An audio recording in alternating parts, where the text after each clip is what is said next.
Good morning good morning good morning. আজ হচ্ছে কাটোয়ায় vote, তাই আজকে সকালে ঘুম থেকে উঠেই চাটা খেয়েই আগে সব থেকে বড় কাজটা সেরে আসবো, মানে ভোট দিতে যাব। চা খাওয়া হয়ে গেছে, এবার ঝট করে রেডিটা হয়ে নিই। I am ready. আমি রেডি হয়ে গেছি। আমি আর মেজমা আগে ভোটটা দিয়ে আসবো, ডুগু মার বাবার কাছে থাকবে। আমরা আসার পর মার বাবা যাবে। রাস্তায় বেরিয়ে আমার যেন আজকে সেই রবিবার রবিবার ফিলিংস আসছে, মানে রাস্তায় না খুব একটা ভিড় আছে না ফাঁকা, মানে সেই রবিবারে যেরকম থাকে আর কি, হালকা হালকা ভিড়, হালকা হালকা লোক। তো আজকে তো রবিবার নয়, যাই হোক আজ সোমবার, কিন্তু আসছে ফিলিংস রবিবার রবিবার। তো আমাদের ভোট হয় সংহতি মঞ্চের কাছাকাছি পৌঁছে গেছি, তাই আর ভিডিও করা এখান থেকে যাবে না। তাই ভোটটা দিয়ে তোমাদের সাথে আবার দেখা হচ্ছে।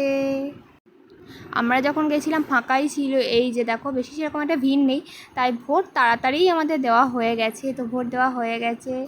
ভোট দেবেন কোনখানে? ড্যাশ চিহ্নের মাঝখানে, চিহ্নটা আর বললাম না, তোমরা তোমাদের পছন্দ মতো দিয়ে দিও।